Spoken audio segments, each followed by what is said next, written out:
A equal to 1 2 3 then find the number of non empty equivalence relations from A to A అండి. Right. So ఈ విధంగా ఇచ్చేటప్పుడు first square matrix లాగా రాసుకోవాలండి. రాసుకున్న తర్వాత ఈక్వలెన్స్ రిలేషన్ అవ్వాలంటే అంటే ఫస్ట్ ఆఫ్ ఆల్ రిఫ్లెక్స్ అవ్వాలంటే ఆల్ డయాగ్నల్ ఎలిమెంట్స్ తీసుకుందామండి. ఇది ఒక ఈక్వలెన్స్ రిలేషన్ అవుతుంది. ఓకే అండి. ఓకే, దీంతో పాటు అంటే 1 1 2 2 3 3తో పాటు 1 2 కానీ తీసుకున్నాం అనుకోండి, 2 1 ఖచ్చితంగా ఉండాలి, సిమెట్రిక్ అవ్వాలి కాబట్టి. సో అదొక ఈక్వలెన్స్ రిలేషన్ అవుతుందండి. అలాగే 1 3 తీసుకుంటే 3 1 అదొక ఈక్వలెన్స్ రిలేషన్. అలాగే 2 3 తీసుకుంటే 3 2 తీసుకోవాలి, అదొక ఈక్వలెన్స్ రిలేషన్. ఓకే అండి. ఆల్ ఎలిమెంట్స్ అంటే 9 ఎలిమెంట్స్ తీసుకుంటే అదొక ఈక్వలెన్స్ రిలేషన్ అండి.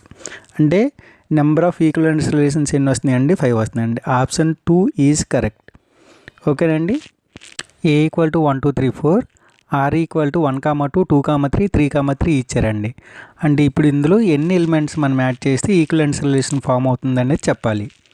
ఓకే అండి. ప్రీవియస్ ప్రాబ్లం చెప్పుకున్నట్లు మనకి రిఫ్లెక్స్ కానీ ఫామ్ అవ్వాలనుకోండి డయాగ్నల్ ఎలిమెంట్స్ ఉండాలి. అంటే ఏంటి యాడ్ చేయాలండి? మనము 1 1 ఒకటి యాడ్ చేయాలి, 2 2 యాడ్ చేయాలి, 3 3 ఆల్రెడీ ఉంది, నెక్స్ట్ 4 4 ఒకటి యాడ్ చేయాలండి. రైట్.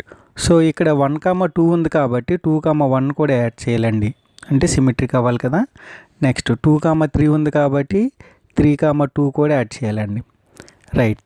ఇంకా ట్రాన్సిటివ్ అవ్వాలంటే 1 2 ఓకేనండి, 2 3 ఇప్పుడు ఏం ఫామ్ అవుతుందండి? ట్రాన్సిటివ్ అప్లై చేస్తే 1 3 వస్తుంది. సో 1 3 కూడా ఇందులో యాడ్ చేయాలండి. ఎందుకంటే వాళ్ళు 1 2 2 3 3 3 ఇచ్చారు కాబట్టి 4 ఇవ్వలేదు, నో ప్రాబ్లం.